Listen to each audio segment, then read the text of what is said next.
Right guys, part 3 of the lesson. You should be in a position now where you've got your 3 components, where you've removed detail or added, in some cases, to your bases, okay? Remember, this is a test and this is going to carry forward to next week in you actually physically drawing out your lamp design. So the main thing now that we need to focus on is you actually rendering and colouring these designs, and we need to focus on the accuracy in that, okay? So what we're going to focus on is looking at a few different techniques that you could use, and I want you to experiment in a few different ways with those. So the first thing I'm going to do, and is one of a preferred method for myself, is looking at using thick lines around the outside to highlight the features, and then shading in the inside, okay?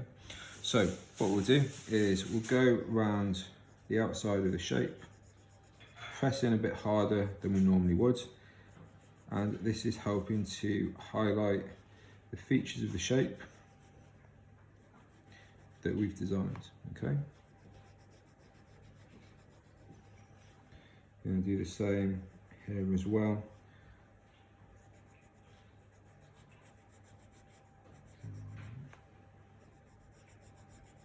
Like so, okay? Then all we're going to do here is we're going to gently shade in our design, okay? So you can see the sort of more prominent darker lines highlighting the outside features, and then on the inside we're just gently shading in. So I'm being very light with this in terms of how I'm doing it, just to focus on the difference in tone of what we designed. The next thing what we're going to look at is looking at what we could put on the inside. So I've gone for one type of green on the outside. So on the inside, what I'm going to look at doing is using a darker green. Sort of same sort of style. Again, going around the lines to highlight these. It's going to go on the front face to begin with, and then gently shading on the inside. So the purpose with using 2 different tones, one being a lighter and a darker, potentially showing sort of the lighter face and the darker face where there might be a bit more shadow, okay? So this is one way that we could implement, okay?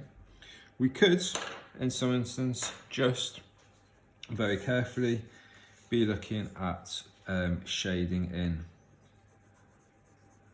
the side panel, okay? One thing we need to worry about with this is how we're going to make sure we're being nice and accurate, okay? So a bit of a tip: if you've got a ruler or a straight edge, just put it gently below the bottom, so you can be going down to the edge and staying within the area of your design, okay? So it allows you a bit more freedom and to be a bit more careful in your work, okay? So I'm now going to move it to the top, just in case I wanted to use a different colour at the top or a different style. So we're going both ways, okay? I need to sort of move this slightly. So we've got 2 different methods there, okay? So we've got the darker lines and just a general sort of shades there. Try and make sure that we're minimising the amount of sort of white, but obviously when you're doing that, if you're pressing hard, you don't want it to be patchy, okay? So try and make it consistent, and we're putting the same even pressure on all our design. The other thing I want to show you is slightly touching on what we looked at here, is looking at how we could maybe use different colours to show different tones of shade, maybe looking at different light coming in. So if we imagine we had light coming in, let's do it on with pen, light coming in from this direction. This panel is going to be lighter, darker, and then even darker still. So I've got more of a pink colour here. I just selected the wrong one there, just give me 1 second. Peach. So I've got a pinkish colour which I'm going to use on this face here. So I'm looking at a very light colour at the front, making sure we're hitting all the section. Okay.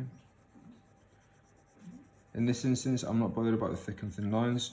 You can, if you want to, you can highlight the features.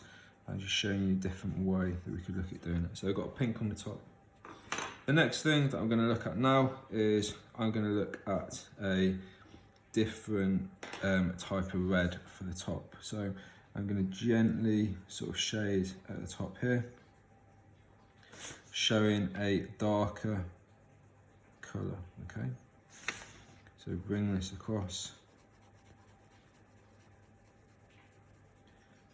You can see, obviously, the show of this is getting a bit darker, so there's less light coming to it.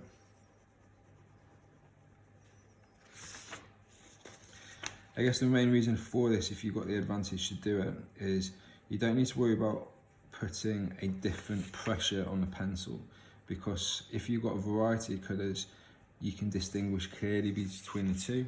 And if you're putting more pressure in different areas, it's then determining, making sure you're keeping that same pressure applied.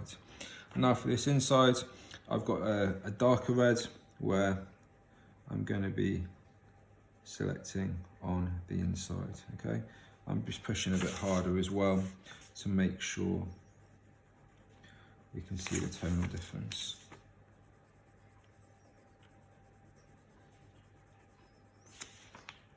So guys, that is that. So 3 different ways that you could be looking at rendering your designs. And I'd like you to finish that so it hopefully can end up something like this.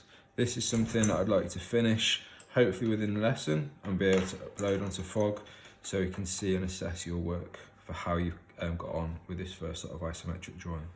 Good luck guys.